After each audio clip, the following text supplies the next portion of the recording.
Property tax for seniors is necessary, but he cut it anyway. Women's health care is necessary, but he cut it anyway.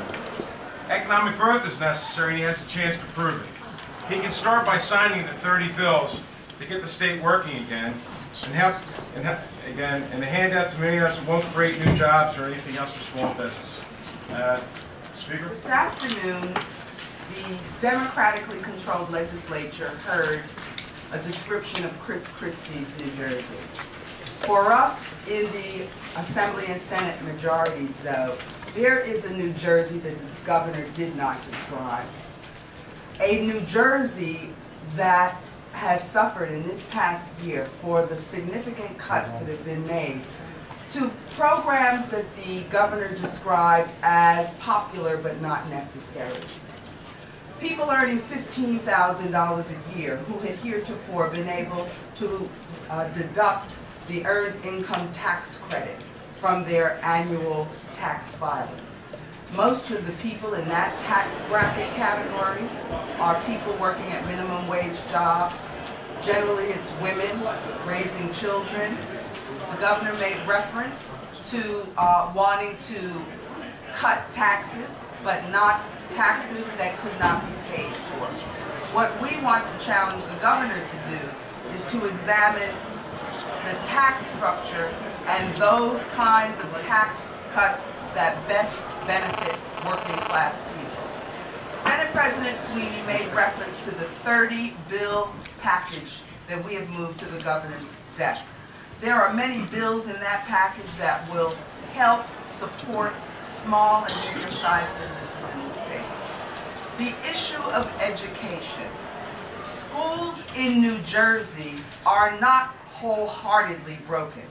And I think we need to alter the discussion when it comes to public education. The governor touched upon the issue that we have to get to. And the issue is children in failing school districts. But we are prepared to have that conversation with the governor. We are prepared to lend our legislative intervention to help improve failing schools. But we want to have a discussion about failing schools at the same time that we have discussion about supports to the families that those children come from. We cannot negate that there is a lack of affordable housing in this state. We cannot negate the fact that many of the children who come from failing school districts come from households where one or two parents has suffered from not being able to have a job. These are the issues that must be talked about in correlation to the issues that the governor touched upon. Pension and benefit reform, the legislature is there already. Education reform, we're there if we talk about the conditions and the communities in which these children live. And above all else, job creation and expansion of the economy has to be at the top of the list. How New Jersey becomes the prosperous, dynamic engine that the governor spoke to is through the expansion of the economy and the creation of jobs. New Jersey property taxes are up 23% for most households. In New Jersey, he talked about a budget deficit that he cut last year of $11 billion. We stand here today, a month from now, we will hear a speech that has a deficit at the same or higher than what we tackled last year. There are more people out of work in New Jersey today than there were when Governor Christie took office.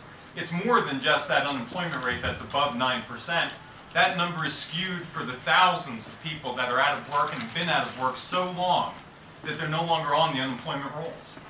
The governor liked to reference newspaper headlines. I saw some of your headlines today and some of your articles. It talked about how this governor did not cut taxes, but passed that burden on the local communities and taxpayers around this state.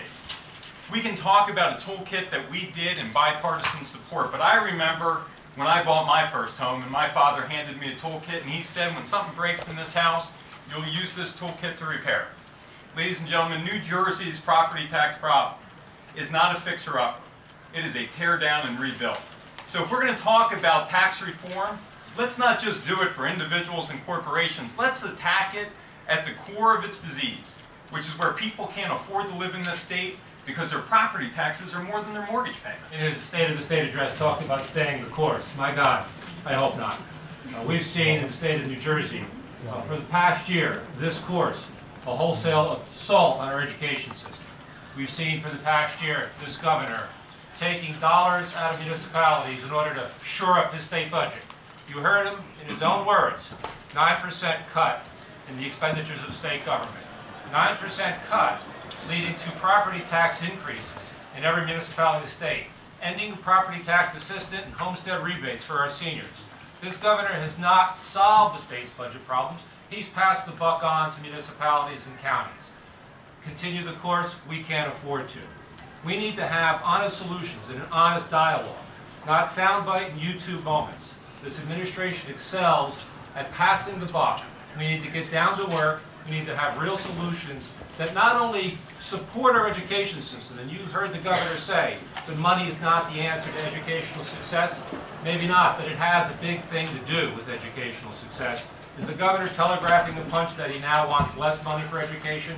We don't know, but we'll have to wait and see. But we can't afford to stay the course.